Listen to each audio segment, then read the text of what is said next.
jira garuu si boo'eera jechuudha malee ani dhugaa waaqa fayyaa koo nagee. Qofa miti kan gadda taa'u namoota baay'eedha. Baay'een isaanii gadduma taa'aa jiru. Ani kiristaanonni dhugaa dubbachuuf amma kanaa na jaallattu seenee. Naagalatoma baay'een isin kabaja dhugaa dubbachuudhaaf gara amantii dhugaa kanatti isin waama arrallee boorillee amma kanaa na jaallattu seenee. Atamma kara kamiin waan taati yuree fudhatte. Silaa isin fudhadheen dhufaan ture baalan godha jaalala kana kaleessa naaf hin ibsine.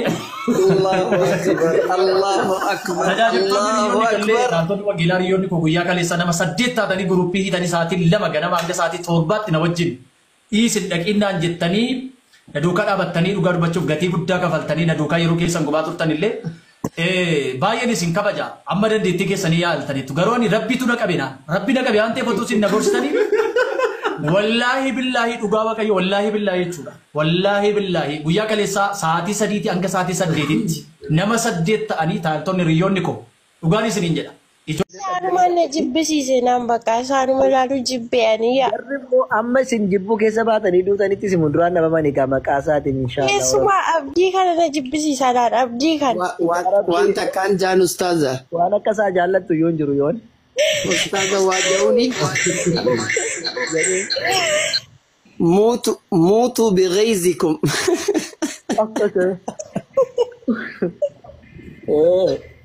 Ganaa irraayya. Maqaa gootiin ganaa irraayya. Ugaa rabbi abdisumaan na jibbisiise bakka kolfuma kee jibben ahaha seerumaan.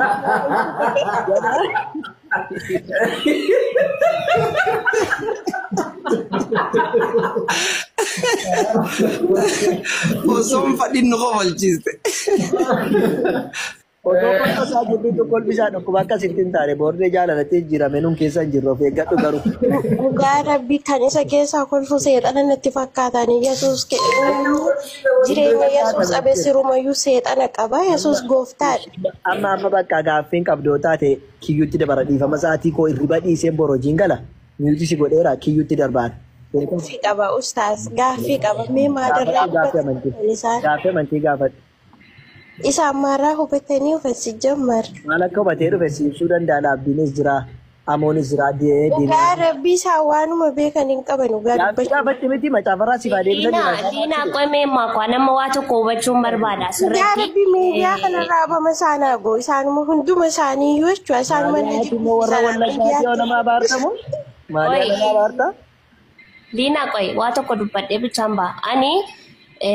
Hamoon barbaada amoon raawwaa hubachuu barbaada. Hamoon argattanii. Ergaan gaafa kara shaadaa kanaatti dhufe ara adeemu nuti sarraatti dhimma hin qabnu kan lallabu meeqa qabna kumaaf dhintama qabnu. Yesuusuma barbaadu nan argattanii. Tasgabbaa dhaggeeffadhaan deemaa ture. Tasgabbaa kaawwa cinaati. Liina tasgabbaa iqoon. Liina hin tasgabbaa'u onnaa si jedha. Nuti isa barbaada miti. Akka hin jedhe Yesuus Kiristoos na barbaadu nan argattanii jedhe. No, nuti isa barbaada miti nuti nama barbaadutti dhimma hin qabnu. Nuti nama ofii beekee bidda keessa galee dhimma irraati hin qabnu. Kaleessa ofuma isaati lallabaa ture, ofuma isaati raajaa ture, ofuma isaati dubbachaa ture. Yesuus Kiristoos karaadha dhugaadha jedhee dubbachaati ture. Isuma kanatu deebi'ee boru ragaa isarratti baasa sababbii ta'eef nuti isarratti dhimma hin qabnu. Gaaffii qabda moo qabdu amma san dhiisi. Amma inni akka jedhe bar ergan kara kiristaanaa dhufee kaleessa shaadaa qabadhee riba nagaa boqodheen bulee jedhee mee waanuma isa boqochise kana anatti saayimu erga nama boqochisa ta'anis dhufee wajjin boqochuun barbaada. Gaafa fidaa rabbi garuu gaafa boqottu bukkee isaan teessu ishee achuma mana keessatti. Ara eessa fidaa amooduma maal akka jechuun musliimummaa kanarraa maal akka hubatee maal akka qayyabatee guyyaa lama gidduutti maaltu akka galee fi kana bicha naa qayyabachiisu sabooda ani shaadaa dhufee qabadha. Inni waggaa 3 yookaan 4 lallabe miti wangeela mootummaa waaqayyoo Yesuus karaadha dhugaadha jechaa ture miti wangeelliyyuu hin galleef wangeelliyyuu hin ifneef shaadaa keessaa immoo maaltu akka ifeef naaf ibsu anis immoo shaadaa qabadha. Haleluuyaa maal jechaa turte reen ifneef taanaan jala deemte. Eenyutu? Eenyu aboo jaalamu. Dhugaa rabbiin guyyaa tokko ani haleluuyaa saayyuun jenneen nama 450 bijaan gaggeeffamu maala nu jalla isa jalaati. Siin baase dhiifama ishee dhiifama. Amoon afidaan. Kiyyo. Amoon afidaan jedhe. Amoon oksijiinii fudhataa jira suuta jedhame. Oksijiinii isa kam? Oksijiinii isuma rabbi jaallatu. Isa rabbi sii jaallate. Oksijiiniidhaan hojjettuyi? Maali oksijiinii rabbi nuu kenneen jiraata ramaati kaarboon daayioksaayidhaan hojjetaa. Waanuma akka waasinii galee warri kaleessa dhuftani warri kaleessa makiinaa sinii kenname birri sinii kenname dhuftani maaliif kan keessa yaastos keessa teessanii muudaalan mataa maaliif kan yaastos keessa teessanii Namni kenneen jiru. Taphanaati. Yaadoof gurgurtanii birriidha jettanii kaleessa Yesuus karaadha dhugaadha jettanii lallabaa jettanii obboleetti kiyya miira keessaa bahe. Miira keessaa bahe. diinii waan as dhaga'uun tokko iyyuu hin qabu. Amoo rangaa Raajii kiyyuu. Amoo rangaa Amma garuu wacce taanaa namarra filanaa mana kootti namni manni arrabsamu. Akkas. Maal ta'a maayilama?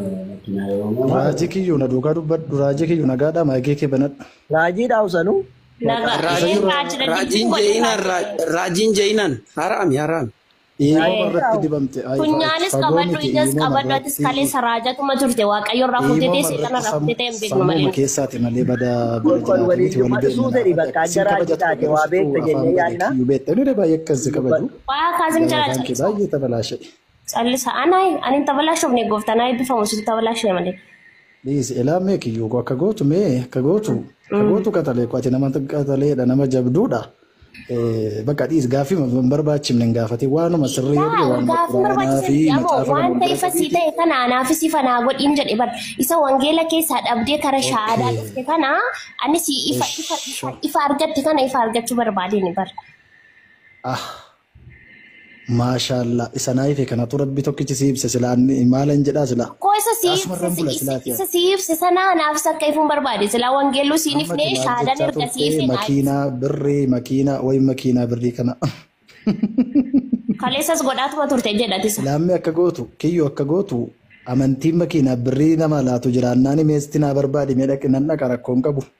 Isa dhabnaan miti ijoolleen onlaayinii sirraa kunnaan miti kana dhufte jedhati. Jedhi gaafina qabnaa deebisa. Rakkoon qabu anarraa wanti cites hin jiru wal beekna bareechee mana beekta. Amma dhadhii sanaaf bareecheensi beeka himaa fansi wallaala sirriitti wanta hojjechaa turte wanta raawwachaa turte sin beeka. Kiyyuu dhaggeeffadhu har'a gara amantii kanaa dhufee dhattee akkasin jedhee wanti narraa jetee hin jiru narraa waan tokkollee wanti narraa murame hin jiru beekta. Amma walissoomnu waa danuu sirraa cinnaanii kara musliimummaa dhufu. Gaaffii amantii qabdamoo hin qabdume quraana keessaa hadiisa keessaa yookiin macaafarraa qabdamoo hin qabdu isaaf. Waa'ee hadiisaa miti amma ammoo gaafachaa jira ammoo waa'ee hadiisaa maatti beekalisa ofiiti moo? Maal argitee dhufte jettee waan argee dhufe waa'ee macaafa keessas waan isarraa barbaada. Ayyee ragaa macaafa keessaa Yesuus Kiristoos waaqa ta'uu isaa sitti himu waliin dubbadhatis macaafa keessaa ragaa ittiin tole yookaan hin taane garuu nuti arraba waa'ee kaanii dhiisi. Kanaaf dhuftee dhiisi. Jedhi Ishi ragaa macaafa na gaafadhu. Gooftummaa Yesuus na ibsi. Yesuus Kiristoos immoo gooftaa akkati kaleessa lallabaa turte bar maala si ibsi. No, ani naaf hin galle yoon dhiisee bahe baree karaa akkani gooftaa ta'uu danda'a. No, sii gallaanuu Yesuus Kiristoos gooftaadha jechaa turte miti kaleessa waa sii gallaanuu raajii taate waa sii gallaanuu wangeelaawwii taate miti namni lafaa ka'ee raajii wangeelaawwiin ta'u. Yoo ayyaanni waaqayyoo sirra jiraate kanatti raajii fi wangeelaawwii ta'uu dandeessu. Achi keessaa akkamitti waa hubachuu dadhabdeeti shaadaa keessaa waa hubatteen jedheen. Qoyama waa'ee dhufaatii koomiti kanatti hin gaafattu waa'ee waaqummaa gooftaa sun gaafadhu rakkoon qabu. Amma isatti booda deebine isatti booda guyyaa otoon dhugaa sitti meessife ammaati otoon dhugaa sitti meessi dhugaadha jettee fudhatu sababni isaayyuu kaleessa lallabaa turte isumatu deebi'ee dhugaa irratti baasa sababbii ta'eefi wanta dhugaa sitti muu qabu. Dhaloota dukkana keessa jiran mitaati. Ifa keessa kara dukkanaatti. Waan sadii asumatti waa kana maaf hin ta'u laammee meeshaadhaa qabadhee osoo tola geefte komma dhiisime viidiyoo bani meeshaadhaa. Gooftaa Yesuus Kiristoos hin afurri shaadaa sinirraa haa cabu. Maqaa gooftaa Yesuus sirraa cabu kaa. Kiyyoo. Meekiyyo atanna raajii erga taatee. Ooste ka har'a kana dhufte ka kabessi baay'atee wangeela mootummaa wangeelessa dhiigannu bira gahetti oosta dhugaa waaqa jiraata. Kiyyo mee cal jedhime mee lama asitti hima anama maatiin kos peenteedha. Gariin ortodoksiidha. Atamma akkaasaa jettutti raajiidha. Mee raajiin immoo waa argitu malee lafaa kaatee raajiin taatu. Mee afuuraan isaati raajii taate waaqummaa Yesuus Kiristoos manuu ibsitti gaaffisi gaafannu nu deebisi. Amma Maaltu isinitti meesiniif hin galuun jedhe barsiin mormitoota wangeelaa sababbii taatanii fi mormitoota wangeelaa sababbii taataniif isiniin galu. Maal isinii godha isinitti mormitoota kaa? Atumti nuuf sira qoon qabu kiristaanota jira hin galaatu. Mormitoota kaa. Ani Yesuus Kiristoos karaadha dhugaadha jireenya jedheen itti amanaati jiru. Maal jechuudha? Eeyyee karaa dhugaa jireenya. Maal jechuudha karaa dhugaadha jireenya jechuun maali? Karaan itti mirga mootummaa isaa dhaquudha. Jireenya bara baraanaa laata. Karaadha jechuun maali? Yesuus Kiristoos karaadha dhugaadha jireenyaa jedha. Anaan malee namni mootummaa waaqayyootti galuudhaan hin danda'u jedha. Eenyu malee Yesuus Kiristoos hin malee. Waaqayyoon sun eenyu? Mootummaa Yesuus Kiristoos. Mootummaa waaqayyoo kan jedhe Yesuus Kiristoosidha. Lakki anaan malee gara abbaatti ka deemu hin jiru hin jenne Yesuusidha. Abbaan sun eenyudha? Anaan malee karaa koo dhufuu kan danda'u tokko illee hin jiru jedhe. Eenyu jedhe Yesuus Kiristoos jedhe. Yesuus Kiristoos irraan jallisina sin jallisuu beektu yaada duraan jallattan hin jallisina. Siisa jedha anaan malee karaa koo dhufuu dandeessan kan jedhe seera. Ofiitti itti raajjama hin jiru. Laa ofiif itti raanyan waan macaafni qulqulluun lafa godhan dubbata. Macaafni qulqulluun keenya moo sobaa miti dhugaadhuma kan dubbatu. Namni gaafa bu'aa mataa isaa dhabu. Gaafa bu'aa mataa isaa dhabu. Miira keessa jiruun gaafatina. Miira keessa jiru laafee ammoo maali ati Eeliyaas akkas jedhe baramu Eeliyaas akkas jedhe si malee nama kumaatama meeqan qabaa jedhe. Nuti ati deemuu kee irraa dhimma hin qabnu miti. Nuti ati deemuu kee irraa dhimma hin qabnu ammoo dhaloota kaleessa si jala ta'anii amee jechaa turessaniif hanga malee. Atooto beektu ibiddaaf jannamatti kan galtisiif wanti gaddamu tokkomtu hin jiru. Ati raajiidha miti raajiin inni hiitu meesuu ta'e. Ati waa'ee raajummaa dhiisi waa'ee raajumaatti beektaa miti. Lallabiin kasuu ta'e gaafisi gaafanne atamma waa'ee Eeliyaasinitti nu himta asas gaafanne isni waa'ee Yesuusuun dubbanne Eeliyaasitti maaltu su geesse? Siingalu kaabe waa'ee Yesuusitti dubbadde siingalu kaa mormitoota sababbii ta'aniif immoo siin gidduu taa'ee isin mormuun barbaadu ani garuu namoota gaafii qaba sababbii ta'e. Iyyuu annaa mormi hin jenne akka jedhe Yesuus Kiristoos Maatewos Wongel boqonnaa 7:21 fedha waaqayyo isa waaqa keessa jiru kan hojjete malee jedhe waaqayyoon waaqa keessa jiru eenyu? Fedha waaqayyo isa waaqa keessa jiru kan hojjete malee jedhe. Waaqayyoodha kan inni waaqayyoodha waaqa kamtu jira qaba. Inni waaqayyo inni jechaa yeroo eenyu? Walumaa galatti waaqayyoodha sini adda adda kukkutina waaqayyo qullubbii godhina. Lachi waaqayyo.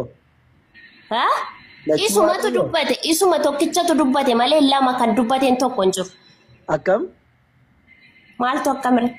Akkamtu akkam maal jedhe? Kan dubbataa jiru Yesuustu fedha waaqayyo isa samii keessa jiru kan raawwatu malee yaa gooftaa kan naan jedhu jireenya bara bara argata miti jedhe. Isa kaa'inni qulqullummaatti yoo jiraattanii qulqullummaadha yoo na kadhattan malee yaa gooftaa jechuun keessanii mootummaa keessatti. Ani san si gaafadhe natti himi. Dhiisi ka dalgan deemini mirguma isaa deemati. Mirguma isaa deema. Isin mirguma deema. Namni. Bakka ishi naa deebiseetta kana golatoon bakka naa deebi'eera ishi gaafii tokko gaafii. Asii deebinaan eebbifama. Maatewos Wongel irratti maal jedhee ol galaa cufadhaati. Maal jedhaa kadhadhaa de? Yaa abbaa keenya isa waaqa keessa jirtu jedhaa kadhadhaa jedhe moo hin jenne? Jedhe. Eenyuun kadhatu? Yesuus Kiristoos kan eenyuun kadhatu siin kadhatu moo? Abbaadha Yesuus. Abbaadha Yesuus. Ofuma isaa Yesuus Kiristoosidha isumaan kadhannaati isumatti kadhata keenya nu dhaga. Inni akka jedhe ilma kadhadhaa hin jenne cufadhaati jilbeeffadhaati yaa abbaa keenya isa waaqa keessa jirtu jedhaa kadhadhaayyuu jedhe. Abbaan keenya inni waaqa keessa jiru maa Yesuus Kiristoos kaasuma kadhannaani lama hin qabnu nuti tokkichuma qabnaan. Innoo lafa ture Yesuus yeroo akkas jaraan jedhu innasin Yesuus lamatu ture. Eenyutu lafa godhe situ lafa godhe moo? Maa warra lafa jirutti maa ture Yesuus barattoota isaatiin jechaa ture. Yeroo waliin jiranii ol galaa cufadhaati yaa abbaa keenya isa waaqa keessa jirtu jedhaati kadhadhaa dheetti maa ture bara lafa ruma yeroo jiru.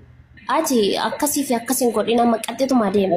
Ani hin goone qatti taasisti maarasitu akkas gochaa jira malee akkatti goote eessitu beeka akkatti ani hin goone akkasiin jedhe ila yaa waaqa keenya yookiin yaa abbaa keenya isa waaqa keessa jirtu gaafa jedhaati kadhadhaa jedhe barattoota isaa gaafa erge innoo bira jira innoo lafa jira Yesuus. Inni waaqa keessa jiru kan kadhatamu eenyu dhaasin jedhe. Yaa abbaa keenya kan jedhu isuma wajjin jiru sanatu yaa abbaa keenya jedhaatiin na kadhadhaa jedhe malee. Tole ishee. Waa biraa jedhe miti. Ayyee naa deebi'ee tole ishee. Gara waaqayyoo keessanitti ganaa oliin baanee ka jedhu Yesuus. Gara waaqayyoo keessanitti oliin baanee jedhe Yesuus. Gara waaqa shosho.